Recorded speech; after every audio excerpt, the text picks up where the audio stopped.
abrir el espacio de intercambio.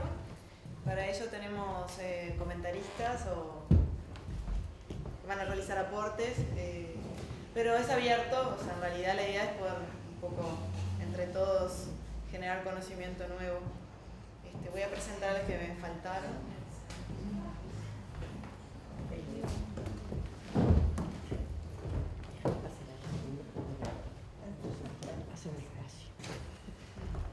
Bueno, Mercedes ya la habíamos presentado. También está Lucía Fernández, arquitecta de la Universidad de la República y docente del ITU, magíster en arquitectura, grandes ciudades y territorio por la Escuela de Arquitectura de Grenoble, magíster en filosofía, ética y desarrollo sostenible por la Facultad de Filosofía de Lyon y doctoranda en arquitectura por la Universidad de la República. Docente de taller de proyecto arquitectónico en la UDELAR, fue investigadora afiliada del Instituto de Tecnología de Massachusetts y actualmente se desempeña como consultora en Diego.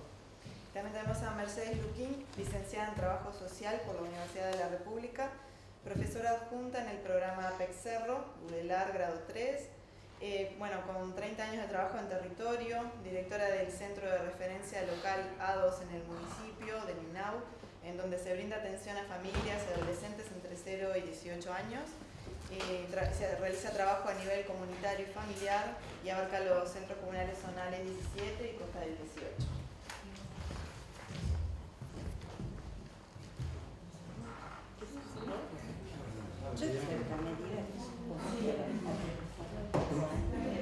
Más práctico de relacionamiento. Los invitamos a pasar adelante, ¿les parece?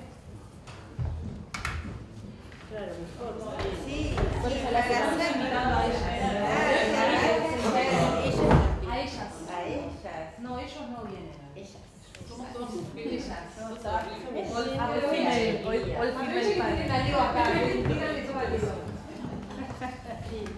Esto es esta es la contracara de las jornadas que tuvimos sobre las 10 años de la ley, que eran todos. Con lo cual, me complace. Sí, bueno, no sé. Bueno, primero agradecerles el estar acá y el haber escuchado todas las exposiciones como parte del proyecto Semilleros y también insertado justo en el municipio A, el programa A. Creo que es muy válido a veces poner todo lo teórico y ver en esto que laboratorio capaz que no es la palabra más acertada, hablando con las compañeras. Pero bueno, ¿cómo relacionamos nosotros? Un programa de extensión en el municipio A, donde trabajamos interdisciplinariamente, donde tenemos todas las disciplinas que aterrizan en el territorio, y cómo mirar hoy en el siglo XXI cada disciplina, cómo se ubica en este territorio. Cuando hablábamos un poco de qué significa cada palabra para cada disciplina, ¿no? Y qué significa para la gente. Cada vez que en cada exposición yo me acordaba de cada lugar, de cada barrio, de lo que implica la curva de Tavares con todos los cambios que tuvo desde el 2005, cuando se estaba terminando la terminal del cerro de la curva de Tavares, de lo que implica cuando Leonardo decía, ¿no?, cómo bajó todo lo que implicó, lo que era el Paso Molino. Y también viendo con las exposiciones de las compañeras lo que es el adelanto y el modernismo, si realmente en estos lugares tuvimos adelanto. Si en esto de la globalización, qué nos pasó en estos lugares, como en el municipio A, teniendo toda una industria frigorífica, ¿no?, ¿qué pasó? O sea, cómo eso se pierde y hoy hay más gente. No comparado en el caso de cuando hablabas 40 municipios, nosotros tenemos 8. Hay una gran diferencia en la ciudad de Montevideo, y cuando hablamos del municipio A, donde se está desarrollando la experiencia, hablamos de 3 municipios, el 14, el 17 y 18, con con parte urbana y suburbana y parte rural, que también ahí tiene las diferencias cuando decimos lo que es la costa del 18, lo que viene a ser Santiago Vázquez, lo que viene a ser La Colorada, Punta Espinillo, Pajas Blancas, Santa Catalina, Casabó, la Villa del Cerro, lo que viene a ser la costa y lo que implica en todos los cambios. Y los cambios que vinieron en esta última década con una regasificadora, con un polo logístico de alimentación en para el lado de la Ruta 5, que también nos implica, y esos cambios, y con 2 rutas que en 50 años atravesaron ese municipio, la Ruta 5 y la Ruta 1, cuando vienen los argentinos de Colonia, y lo que implica de un lado y de otro los diferentes barrios. Entonces creo que esto de poder hacer la mirada de las diferentes disciplinas y la mirada de lo que siente cuando implantamos ciertas cosas como la terminal, por ejemplo en el cerro, arquitectónicamente de una baja calidad terrible, anuló lo que es la Villa del Cerro. Sí, en cuanto a transporte, la gente tiene una movilidad importante porque con un solo boleto puede moverse a diferentes lugares, pero ¿cómo queda aislado? La Villa del Cerro, para llegar al centro se demora un plazo de 1 hora y 10. Si queremos ir de la Villa del Cerro al buceo, más o menos una hora y media. Entonces eso cómo implica, cómo se mueve la gente. Y con esto de la globalización y estar en el siglo XXI y todo lo que implica los adelantos tecnológicos, ¿qué pasó con estos barrios y con zonas? Hay más gente, o sea, estos barrios se fueron creciendo, muy bien decían, 207.000 habitantes, en el Comunal 17 solo hay más de 100.000, y a eso se le suma este crecimiento en los barrios de la periferia, que tenemos más de 60 asentamientos. Hay 283 asentamientos a nivel nacional en todo el Uruguay, y en la zona del oeste tenemos más de 60. ¿Y qué implica esa tensión de un asentamiento con la vida donde hay calles, donde hay avenida? ¿Qué le implica para el habitante? El habitante del asentamiento dice: quiero tener un nombre de la calle, porque decir pasaje, decir vía, quedo ya excluido, ¿no?, de la ciudad, ¿no? Entonces creo que al hacer estas miradas, me quiero explayar mucho de cómo uno conoce el territorio, de cómo relaciona cada disciplina de cada estudiante que pasa por el APES, de cómo mira un estudiante de medicina el saneamiento, por ejemplo. Nosotros en este momento estamos trabajando con el mejoramiento de vivienda del proyecto de La Paloma, que tenemos 3 dimensiones, que es el saneamiento, espacios públicos y bañado urbano. ¿Qué es un bañado urbano? Como trabajadora social, imagínense que uno va aprendiendo, que implica un bañado urbano al lado de la ruta 1, ¿no? Y qué implica para la gente común y corriente, ¿no? Tener un bañado urbano ahí, tener los asentamientos, ¿qué implica para un estudiante de primer año trabajar en saneamiento? Como anécdota con los estudiantes de este año, los chiquilines dicen: nosotros nos imaginamos que íbamos a poner los cánones y que íbamos a ser los héroes del barrio.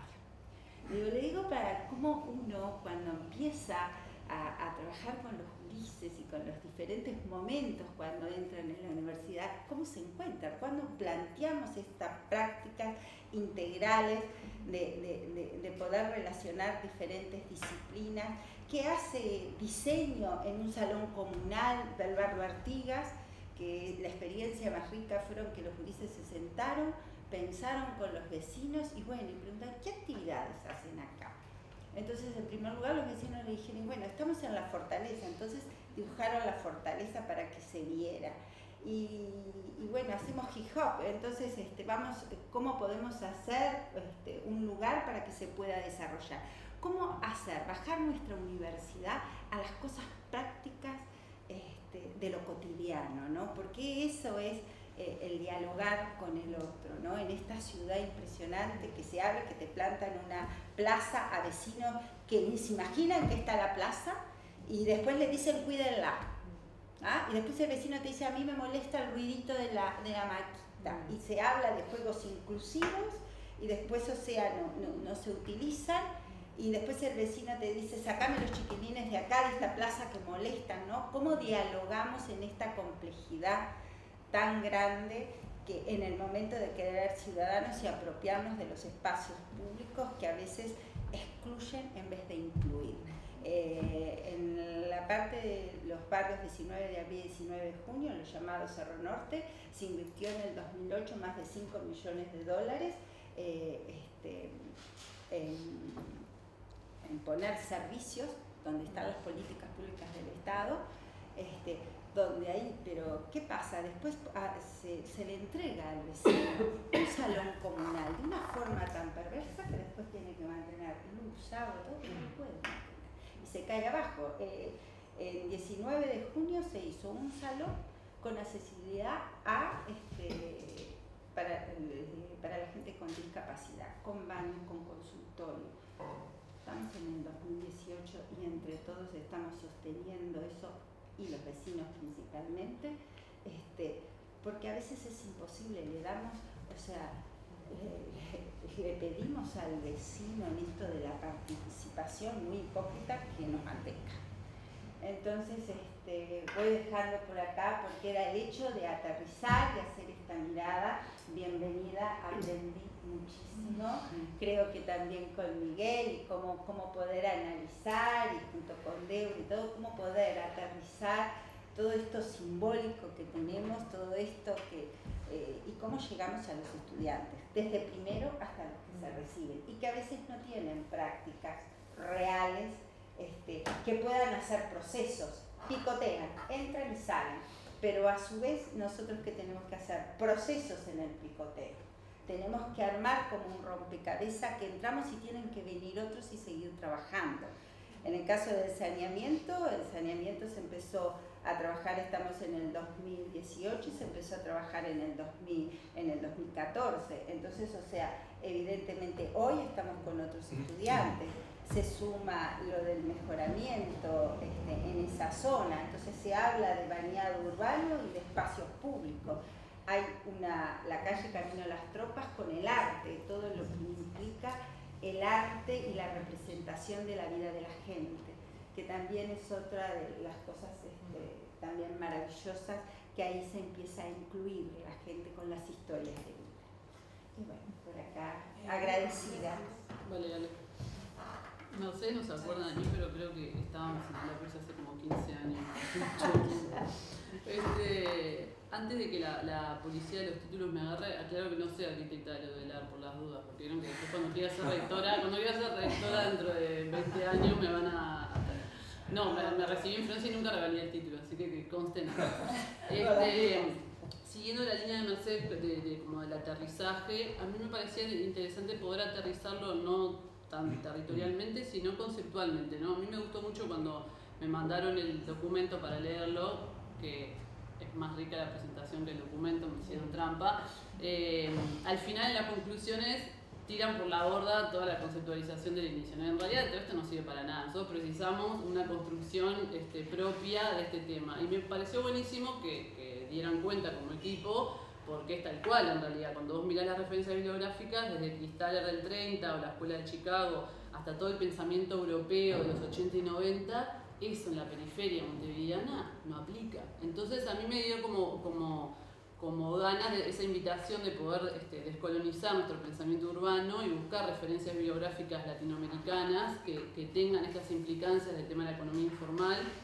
Ahí tengo una lista, pero como tengo la suerte que trabajo en el instituto con ellos, no los voy a aburrir a ustedes, pero hay sobre todo geógrafas, ¿no? Lorena Muñoz, Carolina Skinner, Verónica Crosa, que piensan el tema del espacio público y la economía informal como una estrategia de disputa de ese espacio, ¿no? Como este comercio ambulante en realidad, al estar presente en la esfera pública, lo retoma, ¿no? Y toda la vinculación que eso tiene con el tema del derecho a la ciudad. Así que lo felicito por haber dicho unas conclusiones que no les servía de la bibliografía, porque estoy de acuerdo. Hay que pensar otra bibliografía en términos de aterrizarlo al territorio. Y ahí una cosa que a mí me parece fascinante es el oxímoron de pensar las centralidades en la periferia, ¿no? O sea, este territorio del oeste es periférico en muchos sentidos, ¿no? Económico, territorial, 60 asentamientos, a mí me parece alucinante que 60 asentamientos estén ahí, y también es urbano-rural, ¿no? Y tiene como esa complejidad de que además de periférico, además tiene mucha ruralidad. Entonces, ¿qué implica la centralidad en un lugar así, ¿no? ¿Qué implica una centralidad periférica? Por eso me divierte como ese oxímoron en el título, aunque no da cuenta, ¿no? Y ahí, bueno, como tocaron a mi querido Lefebvre, bueno, volvamos a Lefebvre, en realidad, cuando él hablaba de centralidades, a mí, mi análisis es que para él era como una excusa de disputar el espacio público, ¿no? Todo es centralidad en la medida que el ciudadano se apropia de él como un espacio donde puede definir sus usos y sus voces. Y ahí yo tengo no soy como experta en centralidades, tengo como muchas preguntas para hacerle al laboratorio y a las colegas argentinas. Si es que podemos pensar justamente en clave del derecho a la ciudad, de la centralidad en la periferia, otro tipo de centralidades que excedan al consumo, que excedan al comercio, ¿no? A mí me genera como esa duda, sobre todo porque sé de la poca intensidad comercial que tiene esa zona. Yo me encantaba las presentaciones de Lorena, era como el capital hecho territorio, ¿no? Buenos Aires, las torres. Y yo decía, ay, la periferia donde me meto en el oeste, y digo, no hay densidad, a ratas hay una panadería. Entonces, ¿cómo pensar la centralidad en clave que exceda al tema del consumo, que tiene mucho que ver con el tema del derecho a la ciudad, para pensar otras prácticas comunales y de apropiación de ese espacio, ¿no? Y ahí yo tengo preguntas como muy de atrevida. Por ejemplo, ¿podemos pensar que en el municipio A, por ser urbano, rural y de baja intensidad económica, o económica del circuito ese superior, que cambiémosle el orden, Punta Yeguas o el Parque Punta Espinillo, o sea, puede haber espacios que son parques pero que en realidad operan como centralidades, sobre todo a escala metropolitana, ¿no? Yo pienso Santiago Vázquez, yo que vivo en Buceo, 1 hora y media en realidad Santiago Vázquez es una centralidad ambiental de fin de semana, ¿no? Porque muchos montevideanos de otras zonas vamos ahí el fin de semana, entonces se pueden pensar esos parques como centralidades, porque también tienen consumo, ¿no? O sea, la economía ambulante lo que tiene de bueno es que es intermitente. Y ahí estaba pensando el tema del uso, que lo mencionó Lorena bastante. Cuando ustedes definen las variables de análisis, el uso que le da el habitante al espacio a mí me parece fundamental en esta zona en particular, ¿no? Porque no tenemos un estructurador de transporte, ¿no? Yo viví en Boston 2 años y era alucinante. Vos te tomabas el metro y cada estación de metro era una centralidad clara, dura y neta, definida. Te subías a Porter Square, Harvard Square, no sé qué Square, y vos subías, era una centralidad clara. Acá no tenemos ni transporte público eficiente, ¿no? O sea, entonces no tenemos un metro que nos pueda estructurar eso. Tampoco tenemos una red comercial muy fuerte en esa zona en particular que nos pueda estructurar esto. Entonces, ¿qué es lo que hay ahí? Y a mí, yo pensaba como mucho el tema del uso y del tiempo como variables de análisis de las centralidades para ver si existen centralidades intermitentes, como las ferias, por ejemplo, ¿no? La feria de Tristán Baja y los domingos es una centralidad, el resto, o sea, vas de lunes a sábado y no pasa nada. Y pienso que por el tema del comercio informal pueden existir este tipo de centralidades que tienen intermitencia, ¿no? Que se relacionan con la variable tiempo y que ocurren en algunos momentos y en otros no. Entonces ahí por eso pensaba en Santiago Vázquez, para mí es una gran centralidad de fin de semana, capaz que vas de lunes a viernes y no pasa nada. Entonces si se pueden pensar esas variables en la investigación me parecería interesante, sobre todo porque no veo mucho en la parte de la red y la estructura en red, que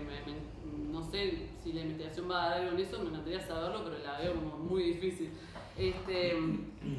Después, bueno, justamente el tema cómo se conceptualizan estas centralidades, excediendo las lógicas de la planificación, ¿no? Cuando refieren al POT, es como súper aburrido, parece que la centralidad es todo lo que se puede hacer y lo que no se puede hacer. Esto se puede hacer porque es una centralidad, esto no se puede hacer porque no se puede hacer, con una caracterización desde la exclusión, ¿no? Lo que se puede y lo que no se puede, como que la normativa define la centralidad en un lugar que lo acota también, ¿no? Es como, podés hacer esto si es centralidad o no, y es como una vara que mide si sí o no, pero en realidad no cualifica.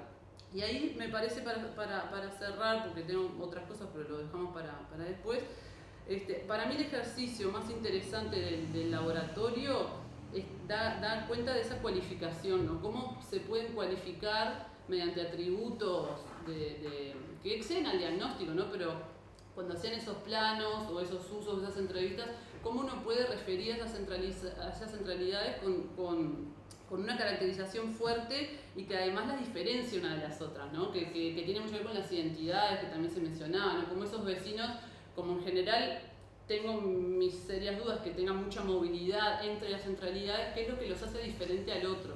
Y ahí yo tenía como muchas ganas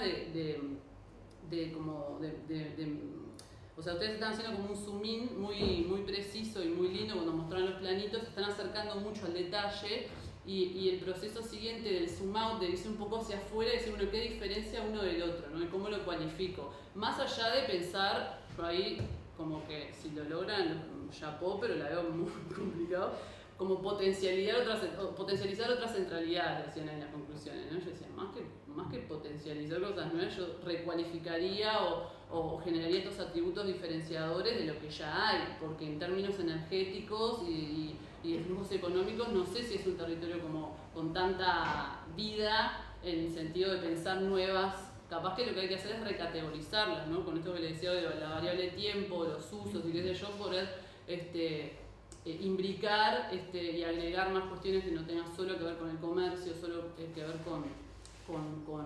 con este tipo de usos, sino complejizar los usos y generar como otros títulos, otros nombres, ¿no? Y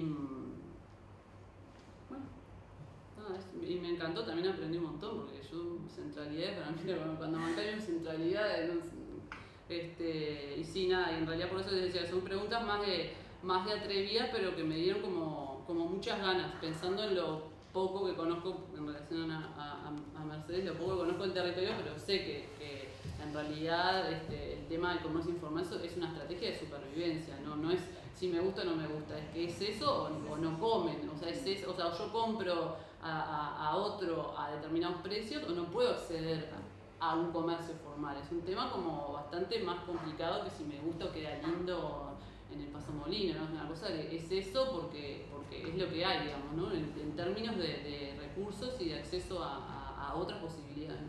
Así que a mí me gustó pila, insisto que en realidad después vamos a hablar más de la parte bibliográfica en respecto al documento y a lo que mostraron, porque se nota que siguieron avanzando y había unas referencias nuevas ahí en la diapo que saqué nota para complementarla y charlar después.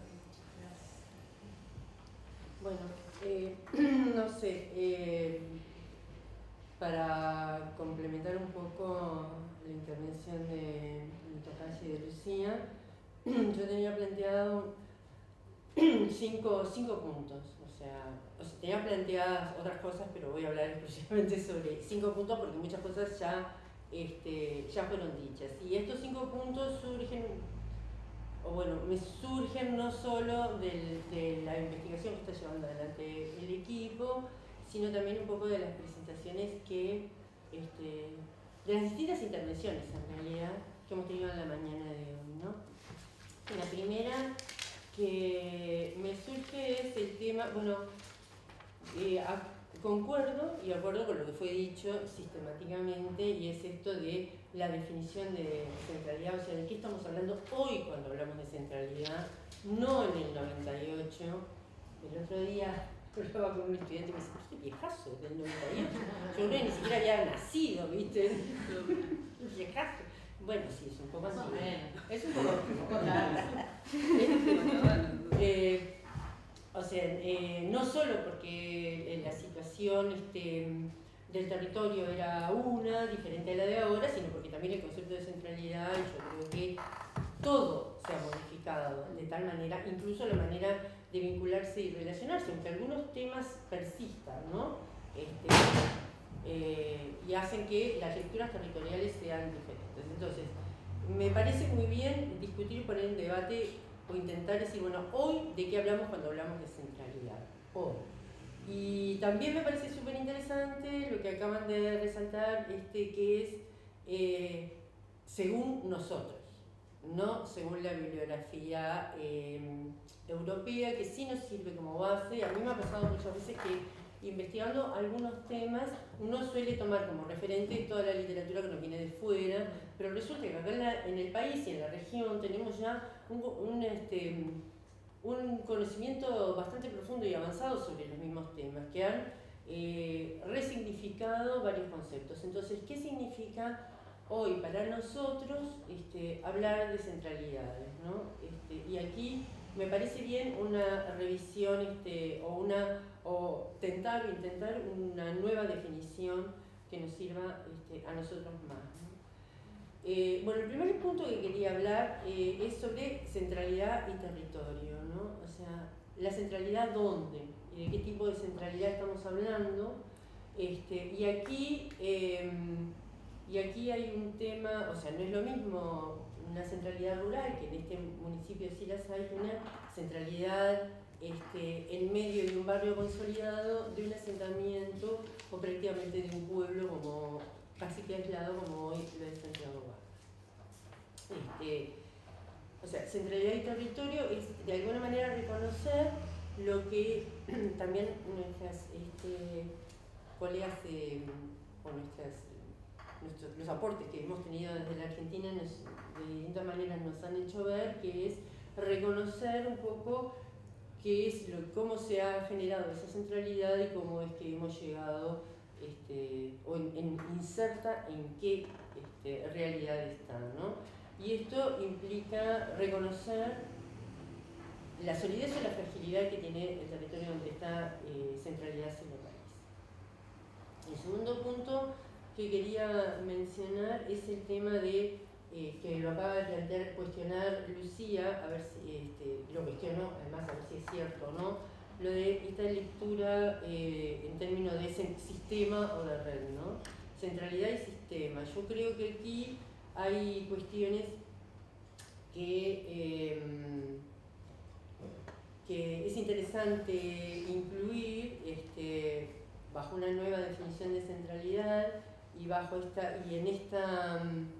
en este territorio que parece tan centralidad periférica, ¿no? Tan periférico, rural y a su vez urbano, que es la posibilidad de complementariedad o de sinergia o incluso de la capacidad que tienen de atraer o de expulsar estas centralidades de población por lo que albergan, por lo que son hoy las características. Hay algunas zonas hay algunas centralidades que están marcadas en el polo de esta zona que hoy expulsan claramente a la gente que se quiere acercar a ellas, ¿no?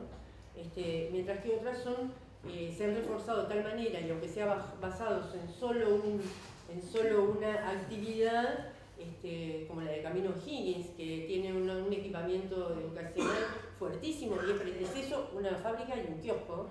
O sea, una fábrica que se autista, además. Que tus estudiantes, hay un grupo que la planteaba como intermitente a esa Exactamente. porque incluso la representaban con una bombita que se prendía y se apagaba según los horarios de la escuela.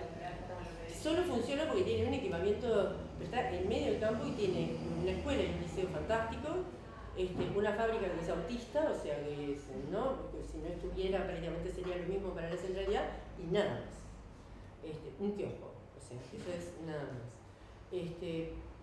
Entonces también es esto, ¿no?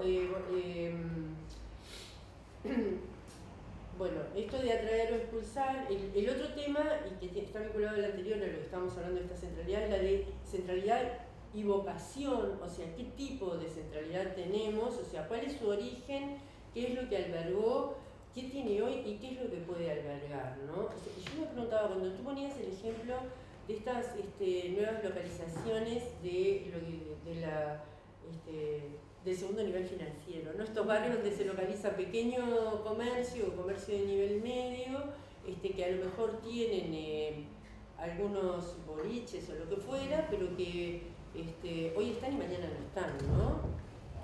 De alguna manera. Me parece, eso sucede mucho aquí en la ciudad de Montevideo en distintos puntos, ¿no? Tenemos zonas que emergen con determinados usos, parece que se fueran a convertir en una centralidad recreativa, comercial, lo que fuera, pero les dura un suspiro, ¿no? En poco tiempo cierran y se trasladan como a otros lugares. Entonces, yo no sé si es un tema de intermitencia, no sé si es una centralidad o se llama de otra manera, tampoco sé si un shopping es una centralidad o se llama de otra manera, digamos, aparentemente es una centralidad, pero con respecto al impacto que suele tener sobre la ciudad o el lugar donde se localiza, sobre todo si está en un tejido urbano centralizado. Yo creo que un tejido urbano consolidado, yo creo que deberíamos de buscar una manera de, más que por la jerarquía, si tiene alcance metropolitano, zonal o local, realmente por el tipo de centralidad de lo que estamos hablando, ¿no? Yo creo que sí es cierto, algunas tienen como una fuerte, cada vez más, especialización recreativa, educativa, cultural, comercial, y que es realmente lo que nos interesa en materia de centralidad. Yo creo que el tema de la mixtura de usos puede llegar a ser lo más interesante. Entonces, por un lado, lo que es la centralidad, cuál es la vocación de la zona que está y cuál es el tipo real de centralidad que tenemos, cuál es su funcionamiento y qué posibilidad nos da para la inclusión de este segundo nivel financiero, ¿no? O el manejo, o un cierto manejo para su inclusión. El otro tema que quería plantear es de centralidad, vivienda y espacio público, ¿no? Hablamos de centralidad y todo lo que hemos hablado esta mañana, o prácticamente nos hemos centrado en el espacio público, en el uso comercial o en otro tipo de usos que puedan tener. Pero básicamente espacio público y uso comercial o recreativo es en lo que nos hemos concentrado. Es bastante curioso, ¿no? Porque cuando se mostraron las fotos de Paso Molino, y se mostraron las fotos de la centralidad de Paso Molino, de la acera que comentaba Leonardo, ¿no? La vereda muy bien tratada, cuando la vida esa del comercio informal y del comercio cesa y todo eso se retira, lo que queda es un espanto. Es realmente un espanto. Ni siquiera vacío, es un espanto. Entonces, yo creo que mirar un poco para arriba, ¿no? Y pensar qué es lo que, en contraposición a lo que mostraba también Lorena, ¿no? De estos procesos de densificación que se van dando, ¿no? O sea, de la vivienda que se va instalando, yo creo que, y de la mano de la Estrategia Nacional de Desarrollo Suelo Urbano, o sea, centralidad es espacio público, pero también es revitalización de usos y también oportunidades para instalar vivienda. Y bueno, y finalmente el tema que también ha salido mencionado hasta ahora, que es lo que es centralidad y movilidad, ¿no? O sea, y a mí no me preocupa y me parece interesante la existencia o la constatación de que existen estos esquemas que se mostraban, que también mostraba Lorena, ¿no? Donde de Buenos Aires, pero que pasan también aquí, ¿no? Donde las cosas, las centralidades o los núcleos urbanos se conectan en horizontal e incluso hasta bypaseando, ¿no? el centro, sí, bypaseando límites y todas reglas de juego y todas las reglas de juego que nos podemos esperar, porque en realidad sin demandar uno del otro grandes cuestiones, sí resuelven sus temas de uno y otro lado. Y eso es, yo creo que es saludable. Eso es saludable, pero eso existe si tenemos realmente un buen transporte público que lo resuelva y que lo permita. Y bueno, y esta cuestión de sinergia, complementariedad no sé, afirmar o no el sentido de cada una de las centralidades, incluso en su localización, ¿no? Está muy ligado al tema de la movilidad y de la oportunidad de la posibilidad de acceder a todas las oportunidades, ¿no? Incluso a la propia localización de vivienda. Si son intermitentes o no son intermitentes. Yo las venía escuchando a todas hablar y venía tratando de armarme una grilla, ¿no? Esa cosa que tiene uno, decir, bueno, a ver, ¿cómo las catalogaríamos? Y es como absolutamente demencial la cantidad de variaciones que da y de tipologías que podría manejar, ¿no? Pero yo creo que en estas 5 cosas seguramente se podrían tomar como varias decisiones para afirmar o no la existencia de centralidad. A mí no me angustia si alguna centralidad tiene que, particularmente, si alguna centralidad muta, desaparece o si desaparece del mapa, siempre y cuando exista un consenso, ¿no? En que se asuma una escala local que en realidad los que estamos fuera no nos interesa tenerla mapeada, ¿no? Entonces, por eso digo, yo creo que es como bastante más sutil y complejo.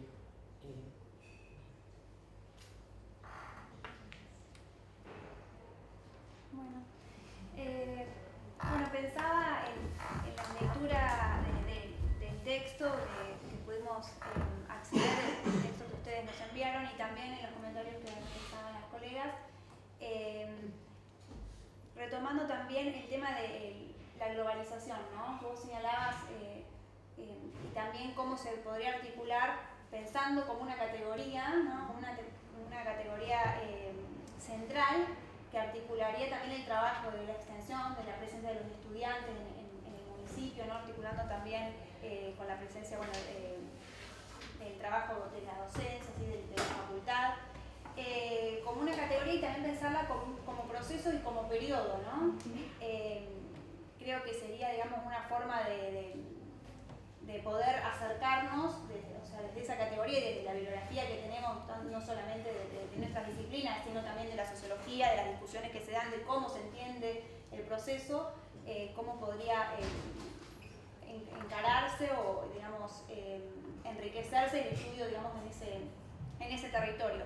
Y el territorio, yo que vengo desde la geografía, ¿no? Creo que es en este intercambio que estamos teniendo de ideas y de debate, el territorio como la categoría central, ¿sí? Que estudiamos, y bueno, y la ciudad como una de las escalas, ¿no? Como una de las escalas posibles de estudiar el territorio y los usos, ¿no? Pensando en los usos de ese territorio y ahí también entender cuáles son las posibilidades de uso que tienen los diferentes actores, ¿no? Como que hablábamos recién, que se trata en este caso del municipio de una centralidad periférica que seguramente que ustedes la conocen, yo no la conozco a partir solamente de lo que he leído, que es diferente a otras de las centralidades tradicionales que tiene la ciudad. Entonces pensar en cómo los actores que están presentes en esa centralidad periférica, en ese territorio, tienen posibilidades de organizarse, ¿sí? De articularse y cómo existen también en la ciudad. Pensando, por ejemplo, en las ferias, ¿no? Los vendedores ambulantes que veíamos en las fotografías, que eso también, o sea, forma parte de cómo el territorio es usado y cómo ellos tienen posibilidades de organizarse según sus capacidades, ¿no? Como hoy mencionábamos de acceder a las finanzas y a los servicios modernos, o de incorporar tecnología. Y recordando una de las fotografías que mostraba Leonardo, ¿no? Que una de las sucursales del banco había cerrado, eso no, o sea, pienso, ¿no? Que tampoco conozco el lugar, pero no significaría una menor circulación del dinero, ¿no? De las finanzas entre lo que es el comercio, ¿sí? La producción y el consumo que se da en ese municipio, ¿no? Lo que pasa es que sobre todo hacían los flujos de público. Cerraron comercios, por ejemplo, desde que cerró el banco, cerraron algunos comercios que estaban cerca. Pasó eso. Pero será de que hay, por ejemplo, otras instituciones o otras financieras que están presentes en el crédito o... Cerraron dos. Él mostró el del municipio 14, pero también en el 17 se cerró uno en Viacaba y Grecia, con la misma fachada hasta arquitectónica.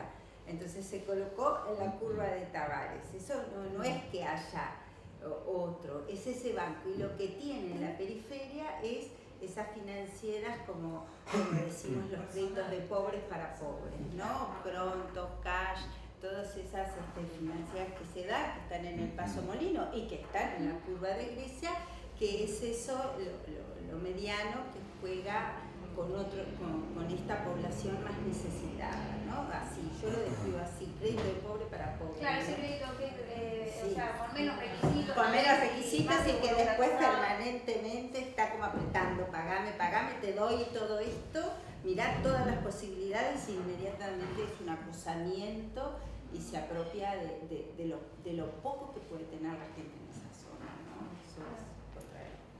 O situaciones que genera también profundizar el endeudamiento y las situaciones de pobreza en el lugar. Sí, sí. Bueno, pensar entonces eso, tal vez cómo están presentes las finanzas, capaz no a través de una institución bancaria oficial, sí, pero a través de otros actores que están mediando cada vez más en esas relaciones del consumo también en el lugar. Y pensando en qué aportes podría comentar o podría hacer con respecto a las características principales que tienen las centralidades que mencionaba también Amancay, que están en el texto también que leímos. Por ejemplo, una de las características centrales es la actividad comercial y económica. Ustedes hablan, bueno, de que existen distintos formatos comerciales, ¿no? Comercio minorista, franquicias, en las centralidades, ¿no? Cadenas o de grandes superficies, y pensar como un aporte, como invitarnos a reflexionar cómo en esos diferentes formatos comerciales, cuáles serían los actores que están presentes, ¿no? O sea, si hablamos de una misma rama de actividad, por ejemplo, la actividad comercial, ¿qué actores están presentes? ¿Qué posibilidades tienen de organizarse y de poder estar presentes en ese municipio según sus distintos grados de poder, ¿no? Y bueno, por ejemplo, cómo afectó la presencia de supermercados o de grandes cadenas comerciales a los comercios pequeños, ¿no? Al comercio minorista. Los ha desgastado, porque ponete que ustedes tienen, nosotros tenemos Tata y ustedes tienen Tía, ¿no? Parecido, eso es tenemos Tata, se puso el supermercado de Macro, entonces en la entrada, cuando vos entras al cerro, está el supermercado, y eso ¿qué ha pasado? Que empieza todo el comerciante informal, pero lo que es carnicerías, almacenes y todo, o sea, eso se va terminando. Entonces se termina en esas grandes estructuras y la gente, bueno, tiene otras ofertas y se hace un gran centro comercial que está a la entrada nomás del cerro, y eso ha matado con todo lo que es la línea Grecia, que tenía comercios, lo va dejando de lado, ¿no? Se van instalando otros en esa cadena. ¿Tienen regulación de grandes superficies en función del número de habitantes? Sí, ahí sí, pero ya encontraron el formato de los pequeños para meterse en el comercio de barrio. Eso es el problema. Bueno, esas serían, digamos, comentarios de cómo coexisten digamos, los formatos comerciales y las nuevas prácticas de consumo, y si tienen, por ejemplo, los comercios más pequeños, qué posibilidades tienen de relacionarse, por ejemplo, con estas variables, digamos, del periodo o variables modernas, como por ejemplo acceder a la información o poder cobrar a través de Postnet, o sea, por ejemplo, en Argentina se ha vuelto desde hace un tiempo obligatorio que los comercios minoristas tengan el Postnet para poder cobrar con tarjeta de crédito y de débito. Entonces hay muchos comercios pequeños y que eso implica un costo, ¿sí? O sea, tener una cuenta bancaria que, o sea, no significa, por un lado, que estuvieran en la informalidad, porque quizás son monotributistas, pagan sus impuestos, pero no tenían el acceso a ese objeto técnico que es el Postnet para cobrar a través de tarjetas de crédito, tarjetas de débito. Entonces eso implica para un negocio, una actividad pequeña, ¿sí? Con bajo grado de capital, un costo alto, porque bueno, abrir una cuenta bancaria, tener, digamos, pagar el costo mensual del Postnet, y aparte también creo que es un 3% lo que se cobra de lo que el banco le cobra por operar. No sé cuánto es. En este momento está sucediendo eso, que entrar lo financiero con esto de usar la tarjeta de débito, claro, pero el comercio chico implica muchísimo, ¿no? Un costo a lo que implica un supermercado. Entonces, pero bueno, el mercado financiero ha tenido más poder y está entrando y nos está obligando. Sí. Bueno, esas serían algunas de las ideas para conversar. Sí, no, cortito, porque creo que ya se dijeron muchas cosas. No, a mí me parece que lo que es interesante es cómo se siguen abriendo ventanas, ¿no? O sea, que la definición de la centralidad, creo que lo que está bueno es que no aparezca. O sea, no sé, nosotros cuando buscábamos, encontrábamos áreas de centralidad, nuevas centralidades, protocentralidades, los chilenos dicen las microcentralidades. Acá salió las centralidades intermitentes, me encantó el siguiente, lo voy a copiar, las centralidades rurales, como me parece que está bueno que se ha inventado porque nos ayuda a entender esto, ¿no? Especificidades.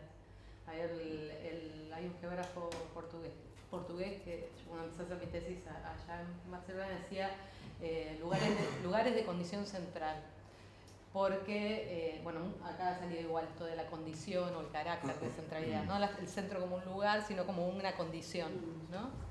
Y que además él lo decía porque le permitía despojarse de las formas, o sea, acá no se discutió, pero mucho tiempo en la discusión de la centralidad estaba muy ligada al patrimonio, ¿no? a la conservación o sea, la centralidad entendida como el centro fundacional, con un valor patrimonial, histórico, con el espacio público de la plaza, limitado por sus 4 lados, etc. Bueno, eso que ahora nosotros lo decimos así, no sé, como que fue una discusión durante... Y en ese momento a él le servía y se introducía al mismo tiempo, creo que empezaban los escritos de Koolhaas que hablaba de condensador urbano o de atractor urbano, que también me parece que es una noción interesante en el sentido de que sí importa, pero que las funciones atractoras deberían contemplar funciones más allá del consumo, o por lo menos del consumo, si no entendido en sentido amplio, o sea, consumo de cultura, consumo de deporte, consumo de bla, bla, bla, ¿no? Y entonces, y yo creo que hay veces, ahí nos sigue ganando el mercado.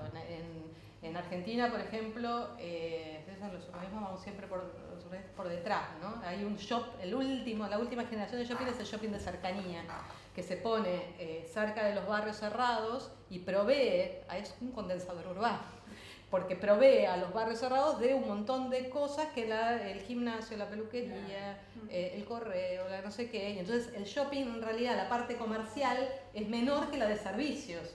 Y empieza a tener un montón de... Bueno, ¿eso por qué tiene que resolverse así y no en un formato que resulte más adecuado, más integrado, más allá de este tipo de ciudad fragmentada, ya sabemos todo lo que compartimos, pero también el tema de los usos me parece...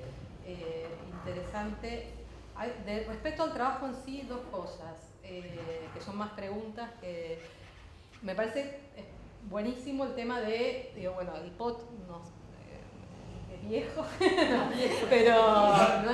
pero se puede, como no es algo santo, sacralizado, sino que ustedes se dan el permiso de revisar. Nuestro desafío justamente es, claro eso, generar nuestro nuevo mapa de exacto. O sea, tiene 20 años y lo sabemos bien, queremos uno nuevo.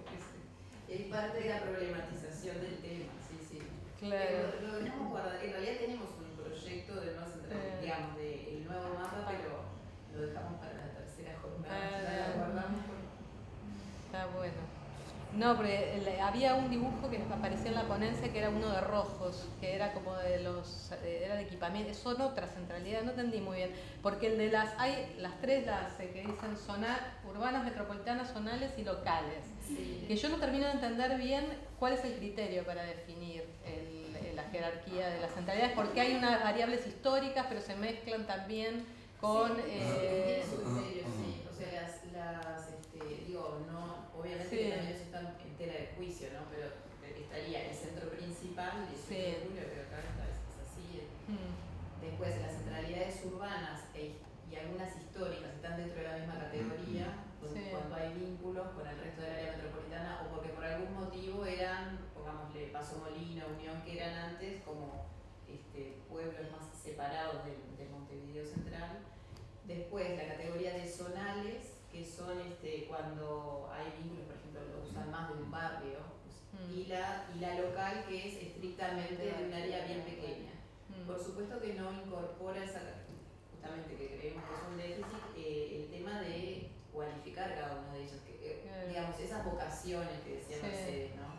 Que algunas tienen más que ver con servicios de la interfaz urbano-rural, otros de temas culturales, otros recreativos, otros estrictamente comerciales.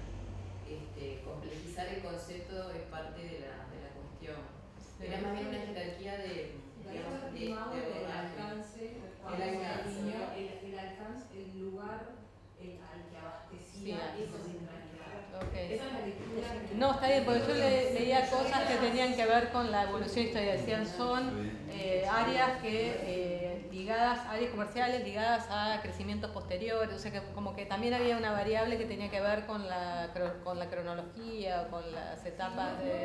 En el rastreo no es muy claro, tu consulta no es muy claro la lectura. Bueno, en todo caso, lo que digo, bueno, está desde las lecturas más de, por ejemplo, desde determinados municipios. Se puede, esto que están haciendo, que ya están haciendo, que está bárbaro, que es decir, bueno, hay permiso para que si algunas pasan a ser menos o otras las no registradas, ustedes hablan, las centralidades no registradas, ¿no? Eso me parece que es un aporte del trabajo re interesante. Y una duda que yo lo tenía después cuando usan las variables, cuando explicaba Samanca, es que hay algunas que son variables, clarísimamente, la de que sean uso, accesibilidad, imaginario, y entre las variables aparecía la delimitación, que para mí debería ser quizás más una conclusión que una variable de entrada, ¿no? Y de hecho, cuando aparece la delimitación la hacen con los usos comerciales, cuando tienen un montón de otra información, que también estaría buena usarla, no para que salga un único límite. A mí me gusta el concepto de Matés de los límites de geometría variable.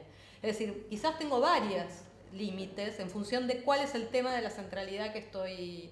Y esto tiene que ver como cómo se usa la centralidad, cómo se accede, los radios de, bueno, veamos la transescalaridad, ¿no? Que puede ser que haya alguna actividad que tenga un radio y que haya otra que tenga un alcance mucho más cercano conviviendo en el mismo espacio, ¿no? Entonces digo, por ahí hay... El trabajo, es justamente como tú decís, en realidad la definición de este nuevo límite es posterior a todo el trabajo de Avenida, la salida de campo, claro. Es la síntesis que hacemos luego, que es como decir, hacemos luego, sí. No solo incluyendo los comercios. A mí me dio la impresión, pero digo, por ahí cuando se explica o cuando se mete, es una estrategia de cómo explicarlo, de cómo mostrarlo.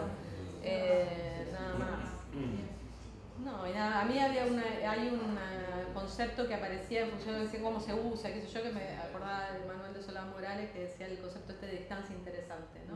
De las medidas de las cosas, de cuánto hay de la escuela a la casa, esto del urbanismo, que mucho se habla ahora del urbanismo de lo cotidiano, ¿no? Del urbanismo de proximidad, pero que no necesariamente es un urbanismo de a pie, o sea, no necesariamente todo tiene que estar a 5 cuadras, ¿no? Sino que también incluye el transporte público. Tiene que haber transporte, no hay transporte. Sí, hay, pero hay transporte público. Para irse no, pero ella tiene razón. O sea, si vas a ir a una de las Pajas Blancas, o sea, a una de las centralidades, esto es el límite de Montevideo, tenés el límite urbano-rural, tenés área urbana, tenés área productiva y hay como unas centralidades o unos urbanizaciones o incluso a veces cruces de camino. Una de las centralidades que estaban marcadas en el POT son netamente rurales que quedan como inmersas en el territorio productivo. Para ir de acá, por decirte algo, a Pajas Blancas, o sea, para ir de acá, un chico que viene a estudiar este liceo de acá o a la Universidad de la República que está acá a la vuelta, para volver a su casa en Pajas Blancas, tiene que tomarse un ómnibus, ir a la terminal del cerro, donde hace un transbordo, y cuando llega a Pajas Blancas pasaron 2 horas y media, sino 3. Y yo, eso te lo puedo firmar, porque lo he hecho. Y Rincón del Cerro tenés una nuca.